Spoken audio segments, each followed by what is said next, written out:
Good day, friends of Buzzy.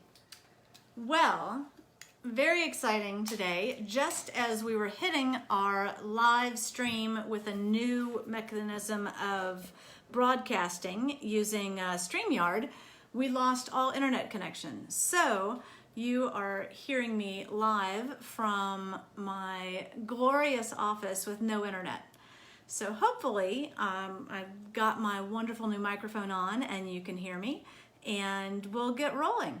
Today we're going to talk very briefly about what's new in the world of coronavirus, and then after that I'm going to talk about what to do when you're home with pain. So we're in a really interesting time because even though you're seeing lots of stuff on the televisions about how overrun hospitals are, it's really just the ICUs. What we're not seeing is people going into regular offices. And so this means that the insurance companies have a ton of extra money that would normally be used for elective procedures. It would be used for knee replacements. It would be used for hip replacements, but those aren't happening. The problem with this is not that the insurance companies have lots of extra money. The main problem is that if you're waiting to get a knee replacement or waiting to get a hip replacement, you're in pain. And if you're in pain, you're not moving around as much. You're not doing what you need to do to keep your strength up, to keep mobile, to keep stretched. It's what we call pre-hab. So we're going to talk a little bit today about how to do pre-hab, and hopefully our internet will come back so that we can have Dr. Keith Cronin on. If not, we'll have him another time. So first of all, I want to start with coronavirus interesting things. One of my previous coronavirus updates was talking about how important it is to have flu shot this year. This has not changed, but in response to my coronavirus update, someone posted a couple different commentaries from a retired pediatrician someplace in the north and an article that was done that showed that children who got flu shots were more likely to get other respiratory viruses. So the question was, is flu shot actually making people more susceptible to coronavirus? Well, one of this retired pediatrician's comments was looking at the percentage of people who had a flu shot in any given country and the percentage of people over 65 who got coronavirus. And truthfully, there was very little correlation. But to prove that there is no causation, there are two studies that came out this week that are further supporting that we need to get flu shots. So one of them that was interesting was in the United States, and it looked at over 4,000 counties. They looked at the rate of vaccination to flu shots in those counties, and then they looked at the rates of coronavirus ICU admission. And what they found was for every 10% above a median that the county was immunized against flu, there was a 22% drop below the median of likelihood of having a patient in the intensive care unit. So there are lots of other non-causal ways this could be related. There could be a confounding effect that people who have in general better health care and maybe more careful about getting their flu shots also are healthier and exercise more and are less likely to be obese and have other risk factors. Could be, but regardless, the best data we've got from the United States shows that the more likely you are to have your flu shot, the less likely you are to have severe coronavirus disease. So that's one thing. Second paper came from Brazil, and this is also one that's in medRxiv, so not yet peer-reviewed, but it was solid. And what they found was that the likelihood of having severe coronavirus was decreased in people who had gotten their flu shot. Now, in Brazil, they're having their winter now, and so they're dealing with the fact that coronavirus does like cold more. They're inside, it's easier to spread indoors, all of those sort of things. So the fact that they're finding now in real time that flu shots are protective against coronavirus, very helpful. people are looking at the BCG vaccine, which is the vaccine for tuberculosis. And they have found in many different countries previously that having the BCG vaccine decreases the amount of other viruses people get. The immune system is very complicated. And so what they're hypothesizing is that having a lot of different immune complexes that are circulating looking for tuberculosis, looking for flu, may also increase your body's ability to fight off other viruses.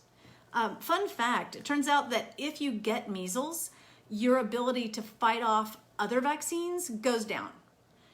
Having measles by itself erases some of your memory for other vaccines, or for other viruses. So it kind of makes sense that having a measles vaccine or a BCG vaccine or a flu vaccine, that actually helps your immune memory. All right, so that's the flu vaccine and the interesting relationships with coronavirus. So the other coronavirus fun fact that came out this week, which is actually published in a peer-reviewed journal, found that taller people are more likely to have coronavirus than shorter people. Why does this matter? The reason this matters is because if you are tall, you're breathing the air that's circulating in a room. If you are short, you are more likely to be susceptible to respiratory droplets that fall. So the fact that tall people were more likely to get coronavirus than short people means that it's likely not just respiratory droplets. It's also likely not to be fomites, the touching the doors and touching things and licking them. If you're getting coronavirus because you're tall, it's probably because it's in the air. So back to the basics, people, wear the masks. Wear the masks over your nose, and if you're tall, may I recommend a swimming nose clip as you're looming over people. All right.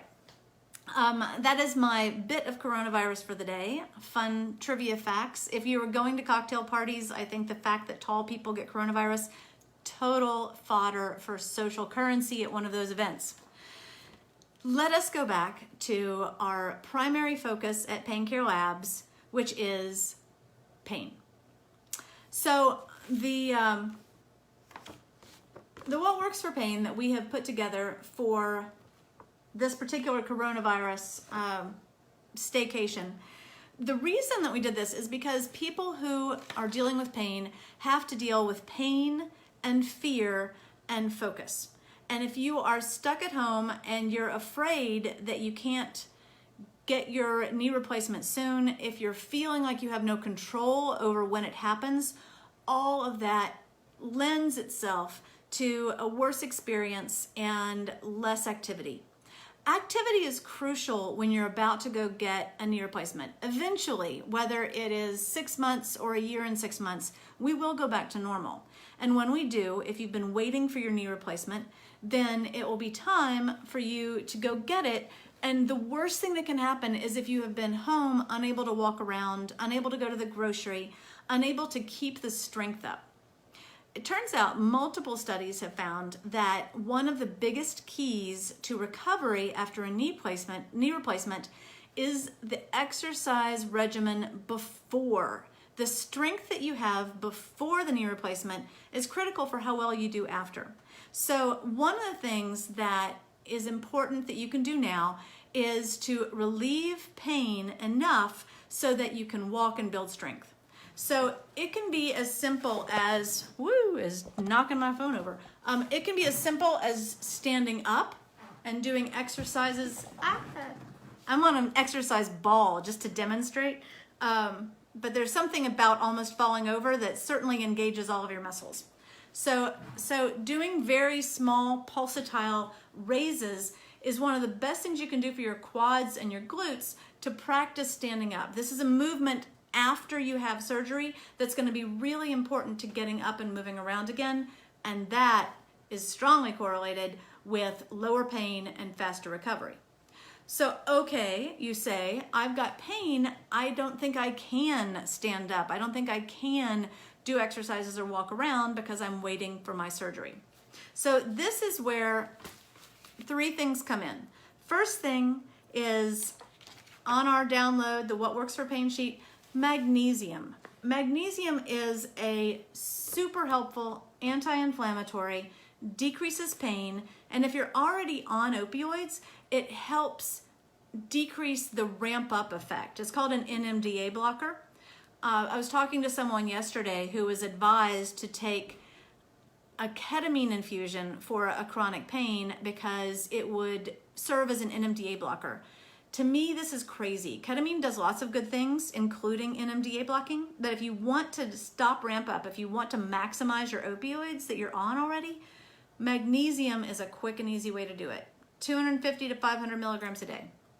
Second thing is you want to increase the mobility and decrease the stickiness of the muscles before you start moving. So the way to do that is actually to use high frequency, low amplitude vibration. Now we call it mechanical stimulation, MSTIM. The important thing is it has to be over about 150 hertz. So when using the VibraCool, don't use any ice with it.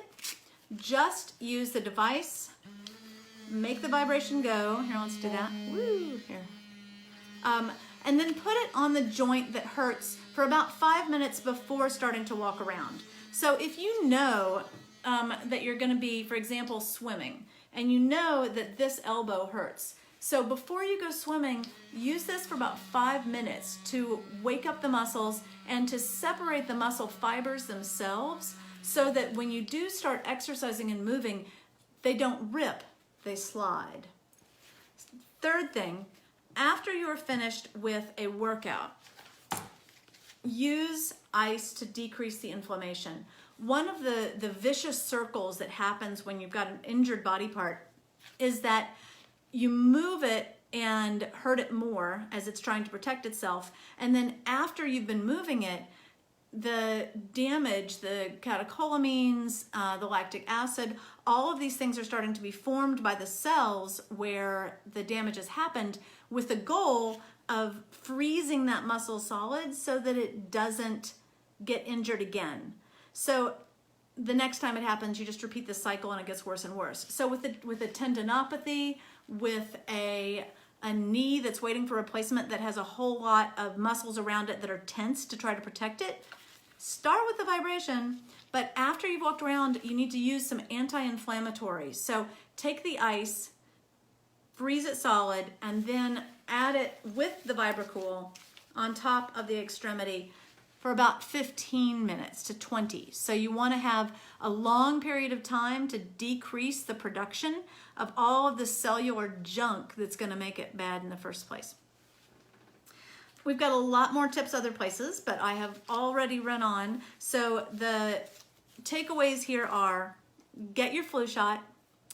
If you are home and have pain, use multiple different things to increase your mobility and try to do small pulsatile exercises to build strength so that when you can go back to get your knee replacement, your hip replacement, your recovery will be faster and you'll already know how to optimize pain relief so that you can get off of medicines as fast as possible.